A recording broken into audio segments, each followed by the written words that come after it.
able to say. What did you want to say nung 86, 87, 88, 89? Isa-isa namin talaga yung sinasabi nilang property.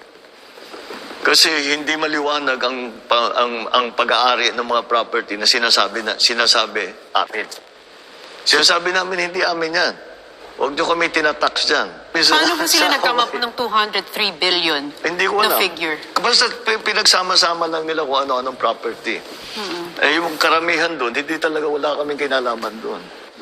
In fact, pumirma na ako, ilang beses na ako pumirma ng quit claim na tinatawag. Kung talagang gusto niya, kunin niyo. Hindi amin yan eh. Every time I watch the news and every time I see an article about you, they always write yung the son of the late dictator. When you hear that, how does that make you feel? Huh? Does it affect you? No, because I know they're wrong. How many times have I been here in this room where he was in consultation with different groups? Ang diktador hindi nagkukonsulta. Ang diktador sinasabi na lang niya. Sinasabi, ito yung gagawin niyo sa ayaw niyo, sa gusto niyo. How many times have I watched caucuses here? Have I watched meetings in this hall? That in different industries, talagang kinakausap niya, ura-urada yan. Talagang paano ang gagawin natin? Ano ba talagang gusto ninyo? Then, you know, how. So there was more consultation in his time than there have been in many following administrations. In fact, I would venture to say in most of the following administrations to my dad, there was less consultation with groups, ordinary people, farmer groups, for example, than in my father's time. Because I know that everything he did with consultation with whoever, no matter what the system of government was. That's why for me, he said, you can say what you want. That's your opinion. You're wrong. Does it hurt you No. when you hear that accusation against your father? No. It would hurt me if they were right.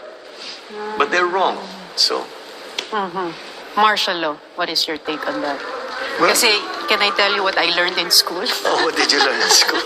What was taught to us about martial law is that your father wanted to stay in power. That's why he declared martial law. Martial law was declared because of the wars, the two wars we were fighting on two fronts. That is, And that is in the countryside, the NPA, CPP NPA was fomenting revolution. They wanted to bring down the government through violent means. So the government had to defend itself. The second front was the secessionist movement down in the south, led by MNLF and Chairman Nurmiswari at the time. He started that uprising, the secessionist movement. And that eventually turned into violence. And essentially war that was even supported. It's the reason that my mother went to Libya, because Libya was supporting the separatist movements here in the Philippines during that time. Sure. Those were the dangers and the perils that the country was facing. Most people do not realize, I'd say the rebels, tawag namin rebelde, the communist rebels, how close they came to Manila.